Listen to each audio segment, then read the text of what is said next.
Bueno, la llegada a la literatura fue como un poco accidental, porque yo me dedicaba a la academia y hubo, o sea, apareció un pequeño espacio dentro de la academia en la que conocí a Diamela El Tit, una autora chilena, y ella organizaba unos talleres donde yo empecé a colocar algunos proyectos que sobre todo consistían en experiencias, en entrevistas, testimonios de otras personas, documentos, a los que yo les fui dando forma. Naturalmente también habían documentos personales, digamos, elementos autobiográficos, y yo empecé a darles un giro subjetivo, ¿no? Así fue mi primer libro, que se llama Contemplación del Abismo.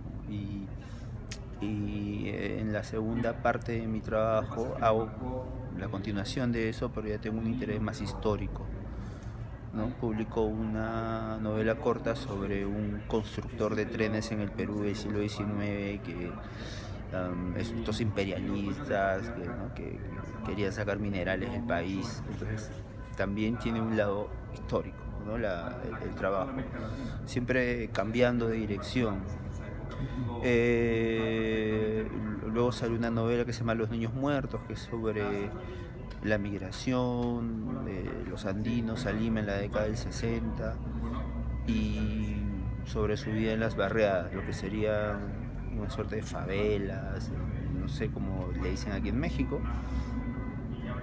Y mi último libro, que ganó el premio, que se llama Resina, es también un giro dentro de los cuentos, pero más bien de tono más humorístico, donde me refiero más a la prensa, a la política, y utilizo otros materiales como el teatro, el cine de serie B. Es un libro más pop, y yo prefiero llamarlo pop telúrico.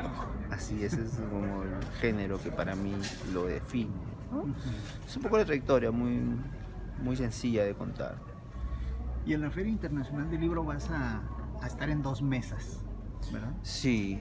Una relacionada con todas las violencias, con la narrativa de esta cuestión, y la otra de pues cómo abordar la realidad, ¿no? Sí. O a la realidad incorporarle los géneros literarios, ¿no? Sí, bueno, el problema del realismo es, digamos, el cuestionamiento de que la literatura representa la realidad.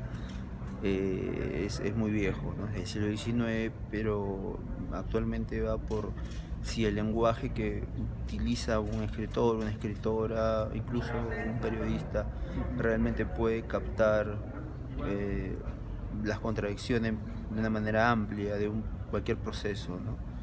En el Perú, digamos, los movimientos sociales, los conflictos sociales, la guerra interna se han abordado de distintas formas, ¿no? Desde el melodrama, desde una visión cristiana, desde la lucha de clases, etc. Entonces, el realismo siempre es una figura o un estilo literario que siempre está en debate, ¿no? Y entonces en la sensibilidad nuestra ahora del siglo XXI, posmoderna, posideológica, si se quiere, aparecen formas de convertir la realidad en espectáculo, ¿no? Con la que yo estoy totalmente opuesto a eso, ¿no? O sea, no me interesa mucho. Ahora, en cuanto a la violencia, es lo mismo. En la violencia hay una manera de hacer una violencia, una pornografía de la violencia, ¿no? Gráfica, espectacular, ¿no? Un ejemplo claro es, por ejemplo, recuerdo la ejecución de Gaddafi. Me acuerdo que, o sea, eso es como algo que define la pornografía de la violencia para términos globales, ¿no? Y yo más bien asumo la violencia como un hecho estructural, un hecho político, que si ocurre un hecho de violencia política hay alguien que lo autoriza, hay un sector que lo defiende, donde aparecen víctimas, perpetradores, entonces hay una serie de esquinas de donde abordarlo, ¿no? En cambio, si solamente voy a contar cómo le pegan a un señor, cómo lo torturan, o cómo ultrajan a una mujer y luego la desaparecen, sin hacer alusión o hacer redes con otras estructuras sociales y políticas, digamos, eso no me interesa. A mí me interesa crear las redes, ¿no? La violencia está en medio de un movimiento social más amplio. Ujú. Esa es tu forma de verlo, ¿verdad? Y te has topado con posiciones muy encontradas en la forma de abordar los temas de la violencia de escritores, de periodistas ahí en Perú. Pues sí, bueno, ya te hablaba, ¿no? De hacer un espectáculo donde aparece, por ejemplo, hace un año y pico en Perú un movimiento social, digamos, una movilización social donde hubo dos muertos concretamente, ¿no? Entonces hay toda una pugna por saber la verdad de sus muertes, ¿no? Y están impunes. Entonces hay una corriente que los sataniza, dice que eran ladrones, delincuentes, eran lumpen, terrucos, terroristas, como dicen en Perú. Y hay otra corriente que los presenta más bien como luchadores espontáneos, indignados, porque tampoco pertenecían a ningún colectivo, hasta donde yo lo sé. Entonces, es un campo de batalla, la representación es un campo de batalla, el lenguaje también, ¿no? Ahí es donde aparecen los fake news, ¿no? Que también yo creo que tiene mucho que ver con la literatura, porque una cosa es ficción y otra cosa es fake news, o sea, entonces hay que el escritor contemporáneo está, o sea, no solo se trata de que tenga una inspiración, ¿no? Sino que al momento de ponerse en el papel está frente a varios vectores, ¿no? Que lo influyen o que lo llevan a tomar decisiones no solo de carácter literario, ¿no? Sino de carácter político para hablar de la violencia. Ujú. Hace tiempo se hablaba de que muchos hechos de la realidad se nutrían de la literatura, ¿no? De la ficción sobre todo, se copiaban crímenes que algún escritor había relatado. Y hoy en día la realidad es brutal, ¿no? Que rebasa la ficción. No sé qué te has encontrado al respecto en eso para escribir. Eh, yo la verdad pienso que, por ejemplo, ¿cómo vamos a contar la pandemia? Ahí la realidad nos ha, de- nos ha digamos, barrido de alguna forma, Rebasado. rebasado, ¿no? Y entonces van apareciendo ciertas narrativas sobre el sobreviviente, sobre el enfermo, ¿no? Sobre el encierro. Se van haciendo pero a pedacitos, ¿no? Todo esto, ¿no? Todo esto se va formando poco a poco. Son procesos extensos, digamos. Eh, Pienso, por ejemplo, en la narrativa de la violencia peruana, que fue en los 80, hasta ahora se sigue escribiendo. Porque Abimael Guzmán, ¿no? Por claro, ejemplo. se sigue escribiendo desde una perspectiva, digamos, burguesa, cívica, hay otras más activistas, hay una literatura que quiere, digamos, globalizar y escribir en un lenguaje nítido y otra que apuesta por lenguajes locales, los lenguajes de los materiales, de lo que está hecho, ¿no? Entonces, yo no te podría decir que hay una ficción o hay, lo que sí hay son narrativas, ¿no? Lo que se dice, matrices de opinión que tal vez contaminan o influyen ciertas visiones literarias, ¿no?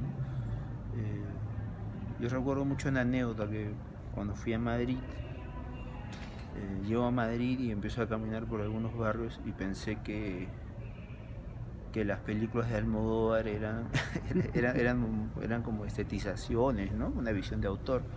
Y cuando llego a pasear por esos lugares eran idénticos, ¿no? Los colores, la estética. Entonces yo me pregunté qué fue primero, esos barrios de Madrid o las películas de Almodóvar, o quién copió a quién. Bueno, eso ya no se puede saber, ¿no? Y han pasado muchos años también. Ujú. Entonces son fenómenos que se tendrán que, digamos, mirar de manera concreta, ¿no? Pero eso es lo que te puedo decir. En cuanto a tu obra de los niños muertos, ahí, ¿de qué manera mueren ellos? Bueno, en principio hay una muerte social, digamos, por un lado son